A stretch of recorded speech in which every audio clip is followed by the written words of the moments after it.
इंदौर में अब हम ये कहें कि धीरे-धीरे जो है कोरोना का असर कम होता जा रहा है, लेकिन अभी भी कोरोना है ज़रूर और इसी संबंध में जो है लगातार जिला प्रशासन अपनी ओर से अलग-अलग प्रयास कर रहा है, अलग-अलग कोशिशें कर रहा है। इस संबंध में हमारे साथ बातचीत करने के लिए मौजूद हैं इंदौर के कलेक्टर मनीष सिंह, हम उन्हीं से जानते हैं। सर क्या मतलब हम ये कहें कि लोगों को राहत भरी खबर जो है आज हम सुनाने जा रहे हैं कि थोड़ा-सा कंट्रोल तो हो रहा है? पिछले अभी 4-5 दिनों से ग्रेजुअली जो फील हो रहा है, चाहे आंकड़ों को लेके हो जाए, चाहे हॉस्पिटल एडमिशन की डिमांड्स को लेके हो जाए, चाहे मेडिकल शॉप से जो फीडबैक आ रहा है या डॉक्टर्स का जो एक जनरल परसेप्शन जो इनको फीडबैक आता है, उनके पास किस तरह से फ़ोन कॉल्स आ रहे हैं, तो कहीं ना कहीं एक इंदौर शहर की अगर बात करें तो कोरोना के मरीजों में थोड़ी कमी देखने को मिल रही है और थोड़ा इम्प्रूवमेंट है। ये अवश्य है कि हम लोग इस समय ग्रामीण क्षेत्र में बहुत ध्यान दे रहे हैं, क्योंकि शहर में कुछ कम हुए हैं तो कहीं ना कहीं ग्रामीण में कुछ ना कुछ केसेस आना शुरू हुए हैं कुछ पंचायतों में। तो ग्रामीण में हम लोग पिछले 4-5 दिनों से काफ़ी फोकस कर रहे हैं इस समय। सर जिस तरह से क्या अभी भी जो है मतलब हम ये कहें कि लॉकडाउन वैसे ही रहेगा जैसा रहा था और लगातार जो है लोगों को किस तरह से अभी भी अवेयर रहना होगा, संख्या कम होने से जो है हम ये नहीं कहें कि कोरोना चले? देखिए, सख्ती तो हम लोग डेली कर रहे हैं और प्रयास से अभी ये है कि कुछ सख्ती और बढ़ाई जाए ताकि किसी प्रकार की लापरवाही ना हो। जो कोरोना कर्फ्यू या जनता कर्फ्यू के जो लाभ कुछ दिखने शुरू हुए हैं, अल्टीमेटली लोगों ने भी इसमें काफ़ी सहयोग दिया है। सम्मानित जनप्रतिनिधियों का भी इसमें बहुत लोगों को मोटिवेट करने का एक सहयोग रहा है। इसको इस्टेब्लिश करना है और शहर को इस झंझट से निकालना है बाहर, तो अभी सख्ती रखनी पड़ेगी। अभी 7 तक बढ़ाया है अभी हम लोगों ने, और देखें क्या स्थिति निर्मित होती है, तब तक उसके बाद आगे निर्णय ले लेंगे। जितने भी अस्पताल हैं हम ये कहें कि लगातार खबरें आ रही है कि बिलिंग ज़्यादा हो रही है, उसको लेकर एक पूरा एक प्लान तैयार किया आपने, किस तरह से अब उसका जिला प्रशासन जो है हर बिल का या जो भी अस्पताल के बिल हैं उनका ऑडिट किया जाए? देखिए, इस बार जो ये लहर आई थी, इस बार लगभग 7,500 से ज़्यादा बेड्स हैं अस्पतालों में जिसमें कि ट्रीटमेंट हो रहा है। बेड्स बढ़ाने के लिए हम लोगों ने 50 बेड से छोटी बेड की संख्या के कई अस्पतालों को जोड़ा था इस नेटवर्क में।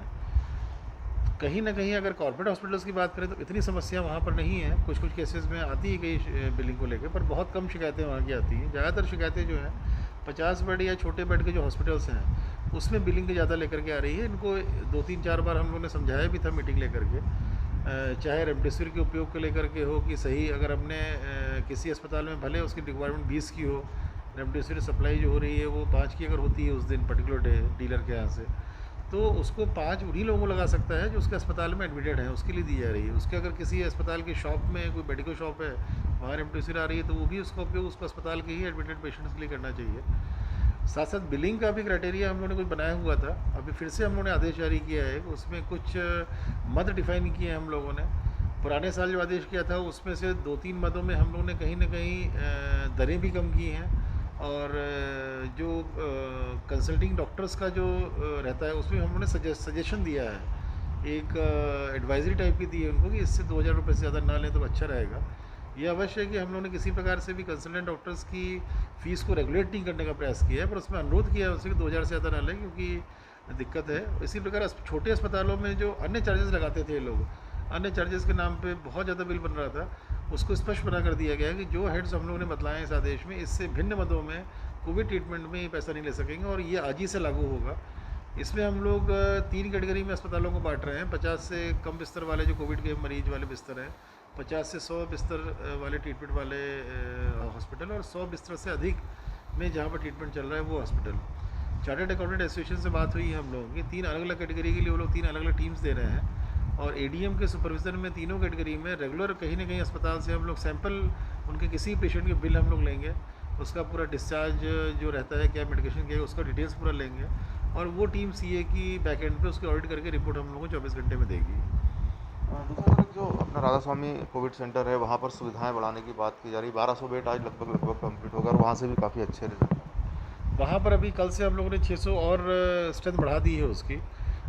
रोटेशन बन गया है वहाँ पर, डेली लगभग 80-90 पेशेंट्स डिस्चार्ज भी हो रहे हैं, और ग्रामीणों में हम लोगों ने एम्बुलेंसेस दी हैं एसडीएम्स को। ग्रामीण को अगर नियंत्रित करना है तो सिम्टम वाले मरीजों को तत्काल उस मोहल्ले से, उस घर से अगर आइसोलेट करके हम लोग कोविड केयर सेंटर में शिफ्ट कर देते हैं, तो उससे न केवल उस पेशेंट का इलाज ठीक से शुरू हो जाता है प्रारंभ से ही, बल्कि उसके घर में जो संक्रमण, अन्य लोगों का घर मोहल्ले में संक्रमण होने का खतरा है वो भी ब्रेक होता है। तो कहीं ना कहीं उस माध्यम से संक्रमण की स्पीड में कमी आती है, या उसके परिवार में संक्रमण फैलने की चेन ब्रेक होती है।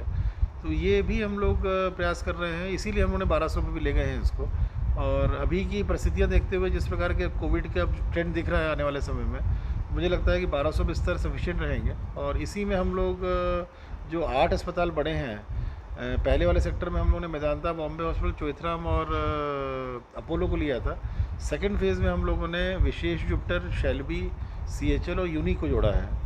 इनके कंसल्टेंट्स वहाँ पर मदद करेंगे, जो हम लोग की एक नर्सिंग टीम है और ड्यूटी डॉक्टर्स की टीम है। और इनके सपोर्ट से हम लोग इंजेक्टेबल्स भी वहाँ दे रहे हैं, स्टेरॉइड्स हो गए या अन्य जो मेडिकेशन होता है हॉस्पिटल्स में। तो प्रयास कर रहे हैं कि पेशेंट अगर थोड़ा अनस्टेबल पेशेंट आता है, अगर कुछ ऑक्सीजन सिचुएशन कम भी है, तो भी हम उसको ट्रीट कर सकें, उसके लिए भी कॉन्फिडेंस बिल्डअप कर रहे हैं वहाँ डॉक्टर्स में।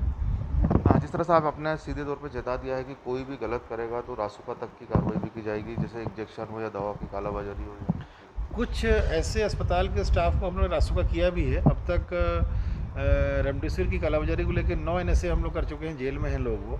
इसी प्रकार से एक नकली रेमडेसिविर को लेकर रासुका कर चुके हैं, वो भी जेल में है। अगर कहीं अस्पताल में हम लोग रेमडेसिविर दे रहे हैं तो उसी अस्पताल में एडमिटेड पेशेंट्स को लगना अनिवार्य है वो। उससे अगर ऐसा पाया जाता है, अस्पतालों से सूची भी लेते हैं हम लोग हर दिन की किन किन को लगाया है। हम लोग वेरीफाई भी कर रहे हैं। अगर ये पाया गया किसी में कि किसी पर्टिकुलर पेशेंट के बारे में उन्होंने लिखा है कि उसको दिया गया है, पेशेंट डिनाई करता है, तो ये माना जाएगा कि वो रेमडेसिविर के इंजेक्शन की हेरा फेरी हुई है। और जो भी स्टाफ रहेगा वहाँ पर अस्पताल में, उस स्टाफ के खिलाफ वही कार्रवाई की जाएगी जो अभी हम लोगों ने 9 रासुका में अन्य एक हॉस्पिटल के स्टाफ के विरुद्ध की है।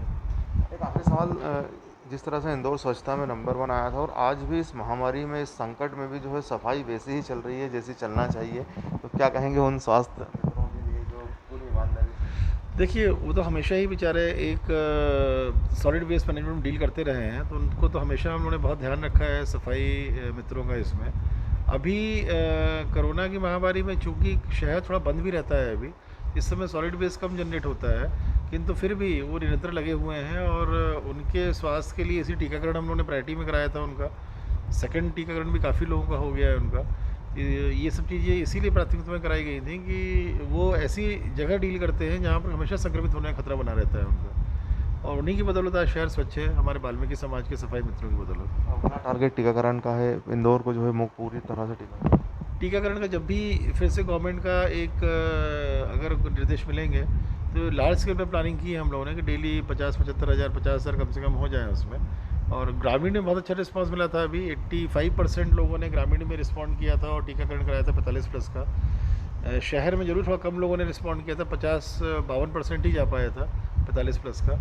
इस बार प्रयास करेंगे कि सभी लोग कवर हो चुके हैं, 100%। जो भी हम लोगों को एज स्लॉट दिया जाएगा 100% लोगों को कवर करने का पूरा प्रयास रहेगा इसमें। धन्यवाद। ये थे हमारे साथ इंदौर कलेक्टर मनीष सिंह, जिन्होंने बताया कि कोरोना पे ज़रूर जो है ये कहीं ना कहीं कंट्रोल है, लेकिन सख्ती भी जारी है और अब अस्पतालों का भी ऑडिट किया जाएगा। जो भी अस्पताल गड़बड़ करेंगे उनके लिए बाकायदा एक टीम बनाई जाएगी जो बिलों का ऑडिट करेगी और ये एक दर निर्धारित कर दी गई है, उस दर से ज़्यादा कोई भी नहीं ले पाएगा। सहयोगी शहजाद के साथ मैं समीर। ठीक है।